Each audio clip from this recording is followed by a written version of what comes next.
Hello and welcome. स्वागत है आप सभी का समाचार पल्स चैनल पे। देख लेते हैं कौन कौन से न्यूज़ इंपॉर्टेंट है एग्जाम पॉइंट ऑफ व्यू से।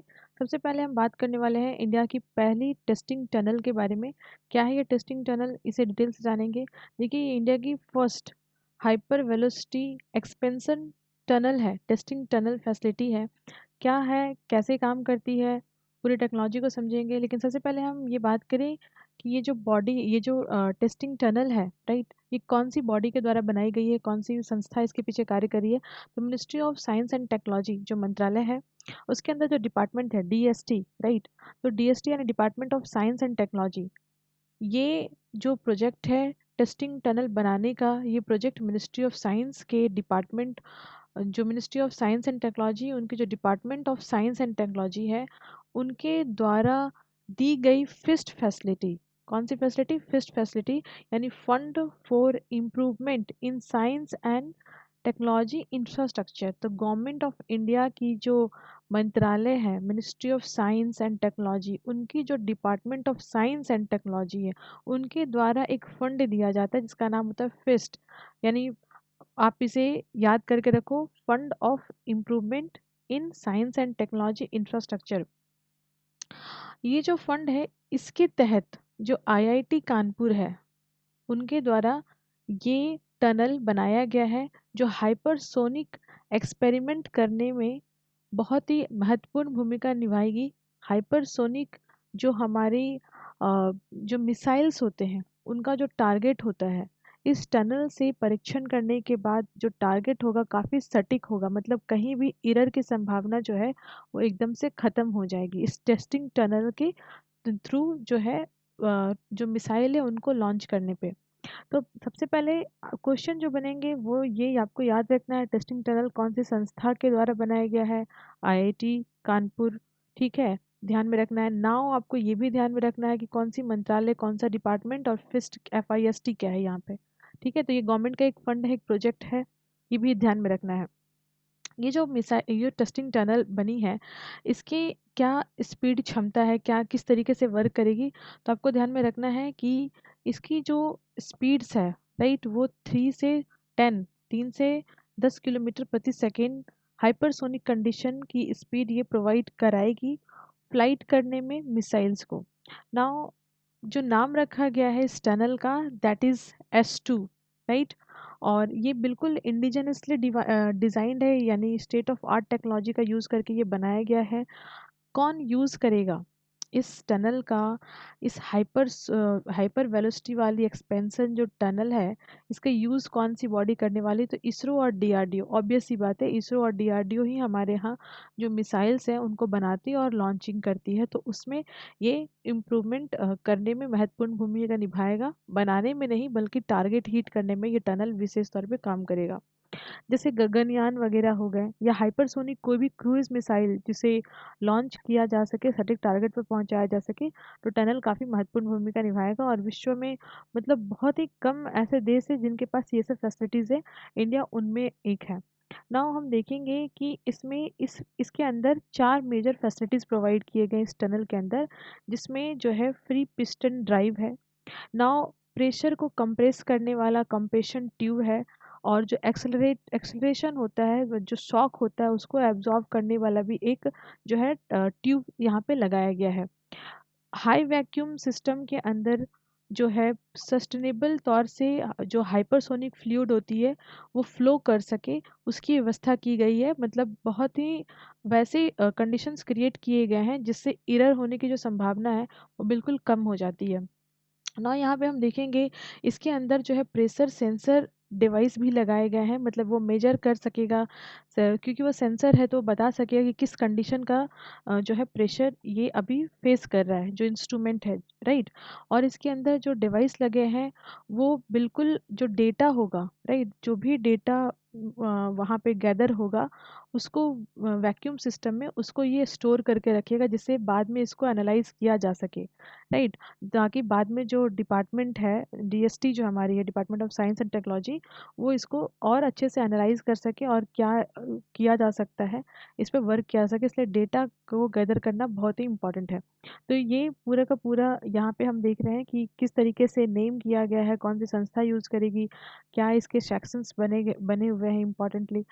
अब देखिए जो हाइपरसोनिक रिसर्च एक्टिविटीज़ होती है ना, तो इसे थोड़ा सा समझिए। जो वर्ड आता है हाइपरसोनिक और क्या क्यों ये महत्वपूर्ण है, तो देखिए हम सब चाहते हैं कि जो मिसाइल है वो हमारी जो स्पीड ऑफ साउंड होती है उसके हिसाब से, स्पीड ऑफ साउंड की स्पीड की हमारी जो मिसाइल है वो चल सके। तो आजकल जो है ब्लास्टिक मिसाइल, राइट, और सुपरसोनिक मिसाइल, ये सब स्पेस सेक्टर में, डिफेंस सेक्टर में बहुत ही ज़्यादा मतलब इम्पॉर्टेंट डेवलपमेंट माना जाता है किसी भी कंट्री के लिए। सबसे पहले हम देख लेते हैं ये जो हम लोग वर्ड यूज़ करते हैं ना, हाइपरसोनिक या फिर जो है सुपरसोनिक, ये होता क्या है बेसिकली? ये एक मैक नंबर होता है, राइट, जिसे हम जो एक्चुअली में एक रेशियो होता है किसी भी वस्तु का, जो स्पीड होता है और जो साउंड की स्पीड होती है, इसी के रेशियो को मैक नंबर या कहीं कहीं जो है Mach number, much number use करते हैं। तो मैक नंबर ही आपको याद करना है ना। यहाँ पे हम देखेंगे सुपरसोनिक का मतलब क्या होता है। सुपरसोनिक का मतलब होता है अगर मैक संख्या जो है वो आपकी एक से अधिक है तो वस्तु जो है वो सुपरसोनिक कहलाती है। मैक संख्या अगर एक के बराबर है तो ट्रांससोनिक। मैक संख्या जो है एक से अधिक है तो वो सुपरसोनिक। और हाइपरसोनिक कब हो जाती है? जब ये 5 से अधिक हो जाती है। तो ये आपको याद रखना, एग्जाम पॉइंट ऑफ व्यू से बहुत इंपॉर्टेंट है। पूछा जाता है जेट विमान जो होता है वो सुपरसोनिक होता है या हाइपरसोनिक होता है।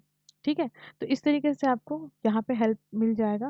नाउ हम बात करेंगे जो नेक्स्ट आर्टिकल है हमारा, वो वन नेशन वन पोर्टल के बारे में। जी हाँ, ये वन नेशन वन पोर्टल है। एक्चुअली में हमारे यहाँ जितने भी ग्रीवांसेस होते हैं किसी भी डिपार्टमेंट को लेकर, किसी भी सरकारी काम को लेकर के, ग्रीवांसेस मतलब कोई भी जो शिकायत होती है, तो जो हमारी ग्रीवांसेस एंड रेड्रेसल मैकेनिज्म है इंडिया के अंदर, वो बहुत ही साउंड नहीं है। अगर ये फ्रैंकली कहें तो गलत नहीं होगा।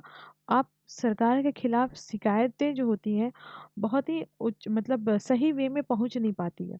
ठीक है, तो उसके लिए एक पोर्टल बनाया गया है। ये पोर्टल ऐसा नहीं होगा कि अलग अलग डिपार्टमेंट का होगा, ऐसा नहीं कि अलग अलग राज्य का होगा, ऐसा नहीं कि केंद्र का अलग होगा, बल्कि एक ही पोर्टल होगा। आप भले किसी भी राज्य के हो, भले ही किसी और मंत्रालय में आपका काम फंसा हो या कोई शिकायत हो आपकी, तो आप इस पोर्टल पे जो है उसे आप इसे जो है जो वेबसाइट दिया गया उसके माध्यम से रजिस्टर करा सकते हैं। इसके लिए आपको कोई सरकारी या गैर सरकारी व्यक्ति की मदद की ज़रूरत नहीं पड़ेगी। आप खुद से ही इसको एक्सेस कर सकते हैं, आप भारत के किसी भी कोने में बैठे हैं तो। नाउ जो डेटा है उसके सामने तहत हम कह सकते हैं कि 1.3 लाख ग्रीवांसेस जो हैं वो इसके अंदर जो है सिस्टम के अंदर मैप किए जा सकते हैं, राइट। और अभी पूरे पैन इंडिया में बेसिकली 19 स्टेट में और यूनियन टेरिटरीज में इसे लॉन्च किया गया। तो वन नेशन वन पोर्टल, ये आपको याद रखना है। क्या हमारे यहाँ इससे पहले भी कुछ ऐसे चीज़ें या कोई ऐसा स्टेप सरकार के द्वारा लिया गया है जिससे बहुत ही जो जनता है वो अपने ग्रीवांसेस को दर्ज करा सके? तो आप देखोगे कि पहले हमारे यहाँ जीजीआई यानी कि गुड गवर्नेंस इंडेक्स लॉन्च किया गया था, जिसका आधार वही था गुड गवर्नेंस यानी कि ग्रीवांसेस लेस जो है सिस्टम प्रोवाइड कराना। क्योंकि ग्रीवांसेस अगर होगा ही नहीं मतलब अच्छा काम हो रहा है, तो उसके आधार पर रैंकिंग दी जाती थी। 2019 में ये लॉन्च किया गया था। बाद में इसे और बदल करके और मॉडिफाइड करके इसका जो है दूसरा वर्जन लॉन्च किया गया, that is a good governance index 2020-21 में। और इसमें 58 इंडिकेटर्स ऐड किए गए, जिसमें एग्रीकल्चर था, एलाइड सेक्टर था, commerce and industry, human resource, right, public health, public infrastructure कैसा होगा, utility, economic governance, social welfare, development, judiciary, public safety, environment, right, citizen centric governance, जो कुछ भी होता है सारे डेटा यहाँ पे थे, इंडिकेटर्स थे। और आपको उस पर जो है ऑनलाइन माध्यम से इसमें रेटिंग करनी थी। और एक तरह का हर स्टेट का, हर गवर्नमेंट का, हर जो विंग्स है हमारे यहाँ गवर्निंग बॉडीज़ है उनके लिए एक इंडेक्स जारी होता था।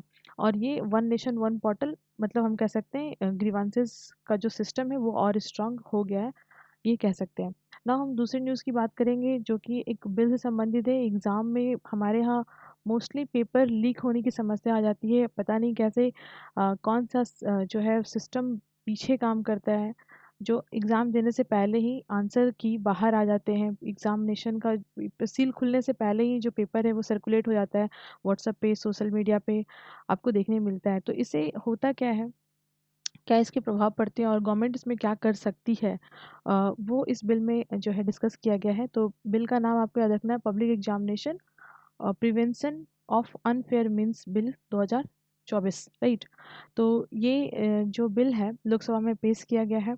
नाउ हम देखेंगे इस बिल के अंदर जो प्रोविजंस हैं वो बहुत ही तगड़े हैं, और ये प्रोविजंस, ये बिल लाने की ज़रूरत क्यों पड़ी, बैकग्राउंड में जानेंगे तो हमारे इंडिया में ऐसे बहुत सारे एग्ज़ाम स्टेट लेवल पे कंडक्ट हुए हैं जिनका पेपर मतलब धजिया उड़ गया, सॉर्ट ऑफ कह सकते हैं पेपर का, तो गलत नहीं होगा। जैसे आप एग्ज़ाम देने पहुँचे हो, अभी सेंटर पे आप पहुँचे हो, आपको मालूम चल रहा है आप एग्ज़ाम आप दे रहे हो, अभी 1 घंटा बाकी है, लेकिन आपको मालूम चला कि पेपर लीक हो गया। मतलब उस समय क्या मनोदशा रहेगी किसी भी स्टूडेंट की, आप ये समझ सकते हैं। और राजस्थान में, हरियाणा में, गुजरात में, बिहार में, वेस्ट बंगाल में ऐसे इतने एग्ज़ाम हुए हैं जहाँ पेपर लीक हुआ है, और 2016 से 23 में 70 ऐसे केसेस दर्ज किए गए हैं जिससे 1.5 करोड़ जो स्टूडेंट्स हैं वो प्रभावित हुए। देखिए, जो स्टूडेंट्स तैयारी करते हैं बेसिकली वो मिडिल क्लास फैमिली से होते हैं, उनका एक होप होता है कि गवर्नमेंट जॉब हो जाने पे जो लाइवलीहुड कंडीशन है उनकी अच्छी हो जाएगी, तो शॉर्ट ऑफ उस मैटर में ये बहुत बड़ा धोखा हो जाता है, स्टेट फेलियर है, सिस्टम फेलियर है। तो उसी को ध्यान में रखते हुए ये बिल लाया गया। ऑब्जेक्टिव यही है कि ट्रांसपेरेंसी लाना है, फेयरनेस लाना है, क्रेडिबिलिटी जो है इंश्योर करना है एग्जामिनेशन जो बॉडी कंडक्ट करती है उनकी, राइट। और इसके फ़ायदे वही हैं, मतलब ट्रांसपेरेंसी आएगी तो आप समझ रहे हो काफ़ी ज़्यादा गवर्निंग जो बॉडी वो स्मूथली काम करेगी। और यहाँ पे हम देखेंगे जो एग्ज़ाम का टाइमिंग होता है ना वो भी बहुत लेंदी होता है हमारे यहाँ। जैसे 2018 में आप फॉर्म भर रहे हो, 2024 में उसका आपको रिजल्ट मिल रहा है, तो ये बहुत हमारे यहाँ प्रक्रिया किसी किसी एग्ज़ाम की बहुत स्लो रही है। तो उसको दूर करने के लिए भी इसे प्रावधान है कि 6 से 10 महीने या 18 से 22 महीने, जैसे यूपीएससी वगैरह है तो उसमें आपको 1 ईयर प्लस लग जाता है, ऐसे 18 महीने 15 महीने हो जाते हैं पूरे का पूरा सिस्टम ख़त्म होने में। तो वैसे ही अदर जो हमारे एग्ज़ाम्स हैं स्टेट पीसीएस से लेकर के जितनी भी एसएससी हो, आरआरबीज़ हो, आईबीपीएस हो, एनटीए एग्ज़ाम हो, इन सभी को ध्यान में रख कर के टाइम बॉन्ड मैनर में इसको ख़त्म करना है। नाउ जो स्टूडेंट्स हैं उनको इस बिल में टारगेट नहीं किया गया है, ये ध्यान में रखना है। स्टूडेंट टारगेट नहीं बल्कि बॉडीज़ टारगेटेड है, राइट, कि उनको काम कैसे करना है। और अगर इसमें कोई इल विल करता हुआ पकड़ा गया या किसी तरह का लूप होल सिस्टम में देखने को मिला, तो जो पर्सन उसमें संलिप्त होगा उसको बहुत ही कड़े प्रावधान किए गए, सज़ा 3 से 5 साल की गई है। लेकिन अगर ऑर्गेनाइज्ड क्राइम हुआ, मतलब बहुत सारे लोग मिल कर के ऑर्गेनाइज़ तरीके से इसको कर रहे हैं, तो उसमें 10 साल की सज़ा जो है और 1 करोड़ रुपया तक का जुर्माना है। ये अनफेयर मीन्स जो है वो हमारे सेक्शन 3 में जो है काउंट किया जाता है, जो आई सीआरपीसी है उसके तहत। तो इसमें जो है नेचर क्या होगा, ऑफेंसेस जो हैं उसके नेचर क्या है, तो 3 इसके नेचर हो सकते हैं। या तो वो जो ऑफेंस यानी कि जो अपराध उसने किया है वो कॉन्जिएबल है, यानी कि कभी भी पुलिस उनको बिना किसी अरेस्ट वारंट के पकड़ सकती है, कोई दिक्कत नहीं है। कॉन्जिएबल का मतलब वही होता है। नॉन बेलेबल का मतलब ये होता है कि जो मजिस्ट्रेट है वो उनको बेल गारंट नहीं कर सकते हैं एट इंस्टेंट। जैसे 24 घंटे के अंदर पुलिस से पकड़ लेती तो 24 घंटे के अंदर अंदर उसको मजिस्ट्रेट के पास ले जाना होता है, और मजिस्ट्रेट फिर उनको जो है जुडिशियल कस्टडी दे सकते हैं या पुलिस कस्टडी दे सकते हैं, कस्टडी या फिर फ्री भी कर सकते हैं, राइट।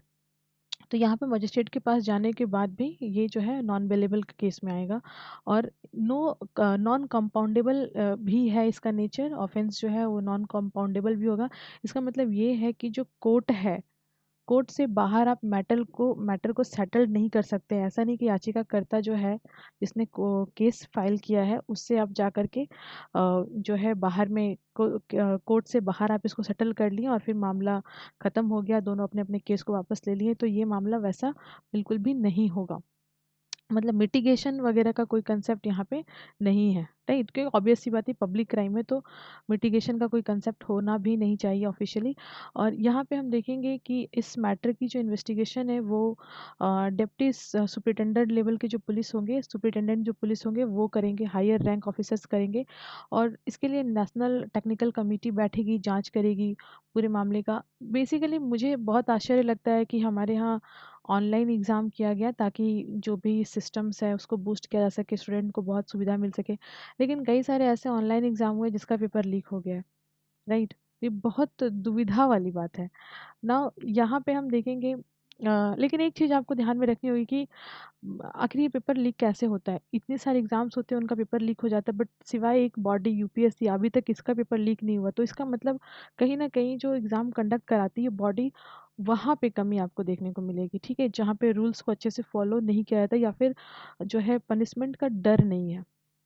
ये कह सकते हैं। और समटाइम्स तो इसमें छोटे-छोटे लोग जो फँसे होते हैं, प्राइमा फेसिया लगता है कि इसने किया है, उसको गिरफ्तार कर लिया जाता है, लेकिन जो बड़े स्केल पे जो बॉडी होती है, वो बची रहती है। ऐसी बहुत सारी कमिटी और बहुत सारे जो है रिसर्च के आधार पे एक का ये जो है मतलब कंक्लूज़न निकल के आया है कि कभी-कभी स्टेट गवर्नमेंट भी फेक जो है वैकेंसीज़ निकाल कर के रिक्रूटमेंट के लिए एग्ज़ाम कंडक्ट कर लेती है, और किसी न किसी बहाने जो है वो पेपर कैंसल हो जाता है, या किसी न किसी बहाने उसमें अवैधता जो है इंक्लूड करके कोर्ट में केस चला जाता है, और वो जो वैकेंसी होती है वो लंबे समय तक पेंडिंग रहती है। तो इस तरीके से स्टेट गवर्नमेंट के ऊपर जो भार होता है जॉब क्रिएट करने का, वो लगभग टल जाता है, क्योंकि स्टूडेंट के माइंड में ये आता है कि यार एग्जाम तो निकला था, वैकेंसी तो निकली थी, वो वैकेंसी उधर पेंडिंग है।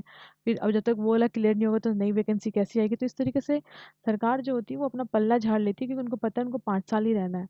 राइट, तो ये हमारे यहाँ हुआ है और कई राज्यों में हुआ है, और इसके बहुत सारे केसेस आपको देखने को मिलेंगे।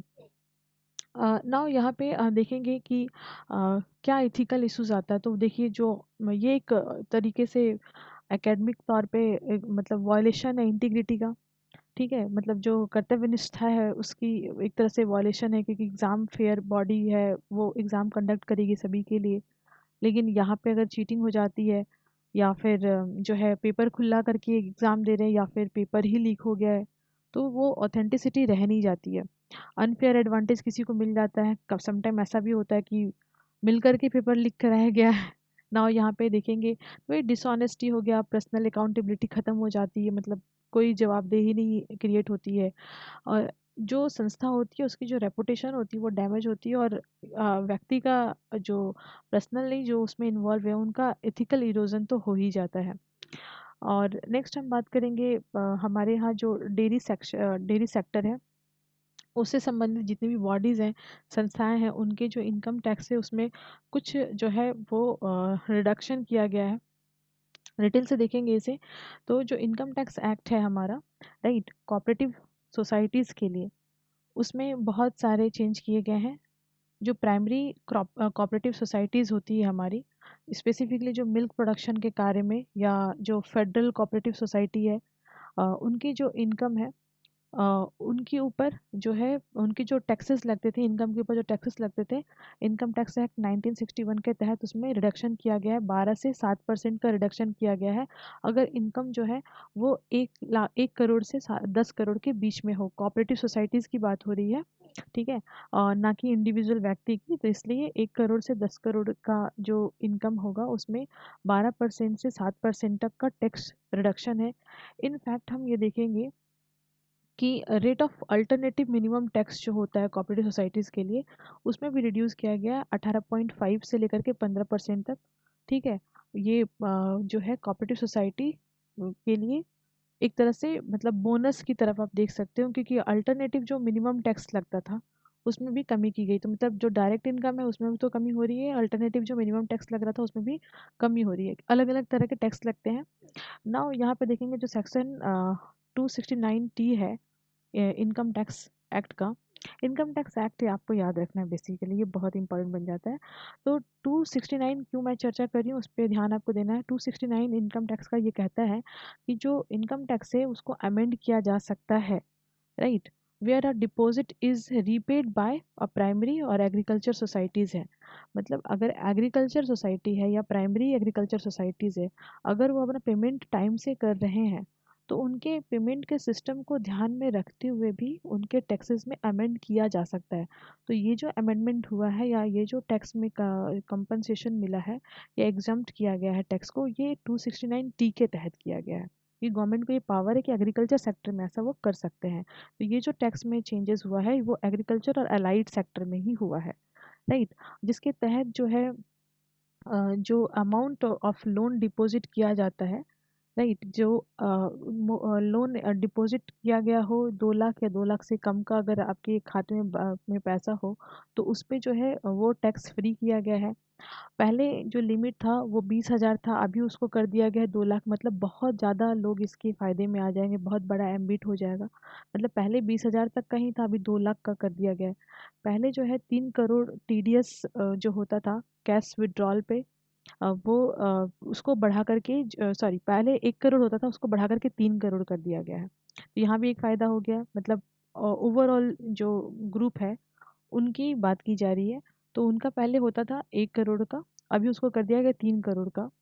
तो ये एक मतलब फ़ायदेमंद बात हो गया। और मतलब ये आप इतना इंटरनली बहुत ध्यान नहीं देना है, बट आपको जो मैं चूँकि मैं डिटेल से डिस्कस कर रही हूँ, तो ये जो मेंस लिखते हैं, जिनको मेंस लिखना है उनके लिए बहुत इंपॉर्टेंट है, बट प्रीलिम्स के लिए इतना डिटेल से नहीं पढ़ना। प्रीलिम्स के लिए आपको बॉडीज़ का नाम पढ़ना है, इनकम टैक्स एक्ट पढ़ना है, कितना परसेंट जो स्टार्टिंग का पॉइंट था ना 12% वाला, वो आपको ध्यान में रखना है।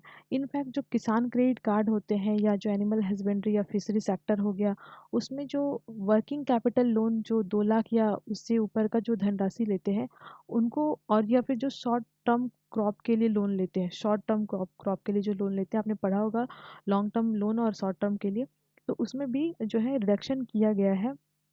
ठीक है? तो ये ओवरऑल हम कह सकते हैं कि जो हमारी कोऑपरेटिव सोसाइटीज़ हैं, उनको बहुत ही फ़ायदा इससे मिलने वाला है।